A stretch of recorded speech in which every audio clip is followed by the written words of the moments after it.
آخری سوال کرتے ہیں کہ افغانستان میں ماشاءاللہ ابھی ایک اسلامی حکومت کا قیام آ گیا ہے، تو ان سے آپ پاکستان کے لیے امن اور خوشحالی کے لیے کیا توقعات رکھتے ہیں؟ افغانستان میں الحمدللہ طالبان کی حکومت ہے، اور اس میں بھی اکثریت دارالعلوم حقانیہ کے فضلاء کی ہے.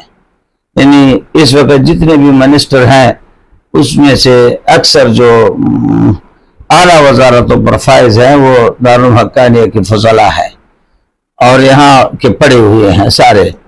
تو ہم ان سے یہی توقع رکھیں گے کہ وہ افغانستان کے اندر امن کا قیام عمل میں لائیں گے.